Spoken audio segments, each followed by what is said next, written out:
آج کل مارکیٹ میں یہ غرقد کے نام سے کافی چیزیں آ رہی ہیں، ٹی شرٹس، ہینڈ بیگز، یہاں تک کہ پرفیومز بھی۔ اور دوسری طرف کچھ لوگ اسے بچانے کی باتیں بھی کر رہے ہیں۔ یہ آخر کیا معاملہ ہے؟ جی، آج ہماری گفتگو کا موضوع یہی ہے، غرقد کیا چیز ہے، یہودی اسے اتنی اہمیت کیوں دیتے ہیں، کیوں لگا رہے ہیں؟ اور یہ شیطانی درخت والی بات کیا ہے؟ جی، اور یہ کہ بعض لوگ اسے شیطانی درخت کیوں سمجھتے ہیں، اور اسلامی تعلیمات میں اس کا کیا ذکر ہے۔ ٹھیک ہے۔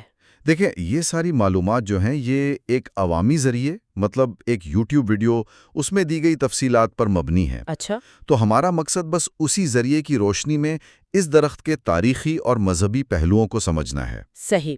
تو آئیے پھر اس کی گہرائی میں جاتے ہیں۔ سب سے پہلے تو یہ بتائیں کہ یہ غرقد درخت یہ دکھتا کیسا ہے کیا چیز؟ دیکھیں، غرقد جو ہے نا، وہ بنیادی طور پر ایک جنگلی جھاڑی ہے، کانٹے دار ہوتی ہے۔ اچھا۔ انگریزی میں اسے باکستون کہتے ہیں اور یونانی میں لائسیم۔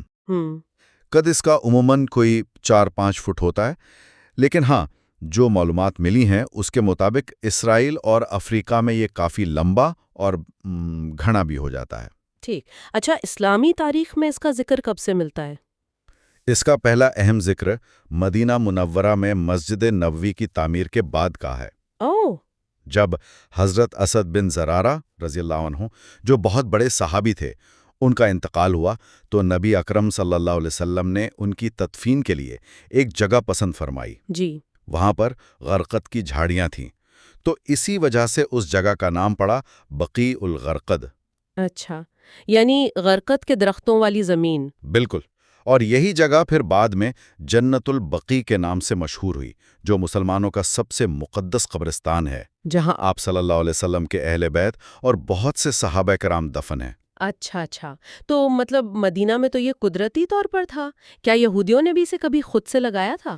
جی ہاں، اس کا بھی ذکر ہے فتح خیبر کے موقع پر۔ خیبر میں؟ جی، ذریعہ بتاتا ہے کہ خیبر میں یہودیوں نے یہ درخت باقاعدہ طور پر لگائے ہوئے تھے۔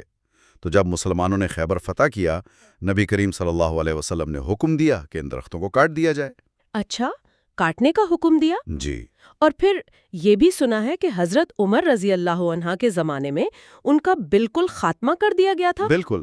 جب حضرت عمر رضی اللہ عنہ کے دور میں یہودیوں کو جزیرہ نمائے عرب سے نکالا گیا تو ساتھ ہی ان درختوں کا بھی صفایا کر دیا گیا۔ لیکن ذریعہ یہ بھی کہتا ہے کہ بعد کے زمانوں میں جب یہودی دوسرے علاقوں میں جا کر بسے تو انہیں وہاں یہ درخت لگانے کی اجازت مل گئی تھی۔ یہاں ایک سوال آتا ہے ذہن میں۔ دیکھیں، اسلام میں تو درخت لگانے کی بڑی فضیلت ہے، صدقہ جاریہ کہا گیا ہے۔ صحیح بخاری میں حدیث بھی ہے نا؟ جی بالکل، کہ جو مسلمان درخت لگائے اس سے انسان، جانور، پرندے کھائیں، وہ سب صدقہ ہے۔ جنگ میں بھی تو پھلدار درخت کاٹنے سے منع کیا گیا ہے۔ صحیح۔ تو پھر خاص طور پر غرقد کو کاٹنے کا حکم کیوں دیا گیا؟ اس کا جواب ذریعہ کے مطابق اس درخت سے جڑی ایک مذہبی پیشن گوئی میں ہے۔ پیشن گوئی؟ کیسی پیشن گوئی؟ حضرت ابو ہریرہ رضی اللہ عنہ سے روایت ہے، نبی کریم صلی اللہ علیہ وسلم نے فرمایا کہ قیامت کے قریب مسلمانوں کی یہودیوں سے ایک بڑی جنگ ہوگی۔ جی۔ اس جنگ میں مسلمان غالب آئیں گے، یہاں تک کہ اگر کوئی یہودی کسی پتھر یا درخت کے پیچھے چھپے گا نا، ہاں، تو وہ پتھر اور درخت بھی بول کر مسلمان کو بتائے گا کہ اے اللہ کے بندے، یہ یہودی میرے پیچھے ہے، آؤ اور اسے قتل کر دو۔ اچھا۔ سوائے غرقد کے درخت کے، اوہ، کہ وہ نہیں بتائے گا چونکہ وہ یہود کا درخت ہے۔ اچھا، یعنی وہ یہودیوں کا ساتھی درخت ہے۔ جی، یوں سمجھ لیں، اسی لیے کچھ لوگ اسے شیطانی قوتوں سے بھی جوڑتے ہیں۔ یہ تو بہت اہم بات ہے۔ کیا ذریعہ یہ بھی بتاتا ہے کہ یہودی ان پیشن گوئیوں کو سنجیدہ لیتے ہیں؟ جو معلومات دی گئی ہیں ان کے مطابق تو وہ بالکل سنجیدہ لیتے ہیں اور اپنی پلاننگ اور حکمت عملی اسی کے حساب سے بناتے ہیں۔ اچھا۔ یہ ہے کہ آج اسرائیل میں یہودی اس درخت کو بہت بڑے پیمانے پر لگا رہے ہیں۔ ذریعہ بتاتا ہے کہ اسرائیلی حکومت کئی دہائیوں سے یہ کام کر رہی ہے۔ کئی دہائیوں سے؟ جی، ایک اندازہ ہے کہ 2010 تک کوئی 24 کروڑ غرقد کے درخت لگائے جا چکے تھے۔ 24 کروڑ؟ جی، اور یہ درخت اب وہاں ٹرین لائنوں کے ساتھ، گھروں کے آس پاس، پارکوں میں، سرکاری عمارتوں کے گرد مطلب عام نظر آتے ہیں۔ اس پر فلسطینی علماء کیا کہتے ہیں؟ ان کا کیا رد عمل ہے؟ ذریعہ فلسطینی علماء کا حوالہ دے کر کہتا ہے کہ وہ اس شجر کاری کو نبی کریم صلی اللہ علیہ وسلم کی پیشن گوئیوں کے پورا ہونے کی طرف ایک قدم کے طور پر دیکھتے ہیں۔ اچھا۔ وہ اسے خیبر میں یہودیوں کی شکست، پھر 20ویں صدی میں اسرائیل کا بننا اور اب یہ خاص درخت لگانا، اس سارے سلسلے کی ایک کڑی سمجھتے ہیں۔ اور کیا اس کا تعلق دجال کے آنے اور آخری جنگوں سے بھی جوڑا جاتا ہے؟ جی بالکل، چونکہ اسلامی روایات میں دجال کے فتنے کا ذکر ہے، بیت المقدس کے ارد گرد آخری جنگوں کا ذکر ہے۔ ہاں۔ تو ذریعہ یہ نکتہ اٹھاتا ہے کہ یہودی شاید ان حالات کو سامنے رکھتے ہوئے ان علاقوں میں اس درخت کو اپنی پناہ گاہ کے طور پر تیار کر رہے ہیں۔ اور اس نظریے کو ذریعہ کے مطابق مارکیٹنگ کے ذریعے بھی پھیلایا جا رہا ہے، جیسے وہ ٹی شرٹس کا ذکر تھا نا۔ ہاں، جس پر مرد اور عورت چھپے ہوئے تھے۔ جی، غرقت کے پیچھے۔ پھر جوش نیشنل فنڈ جیسی تنظیمیں ہیں جو اس کے لیے فنڈز جمع کرتی ہیں، اور 1999 میں تو ایک اسرائیلی وزیر اعظم نے خود یہ درخت لگا کر اس مہم کو کافی اہمیت دی تھی۔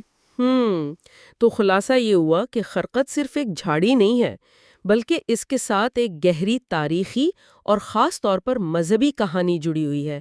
اسلامی پیشین گوئیوں کے حوالے سے تو بہت ہی اہم ہے، اور آج اسرائیل میں جو ہو رہا ہے اسے اسی پس منظر میں دیکھا جا رہا ہے۔ بالکل، اور یہاں ذریعہ ایک قابل غور بات کرتا ہے آخر میں۔ کیا؟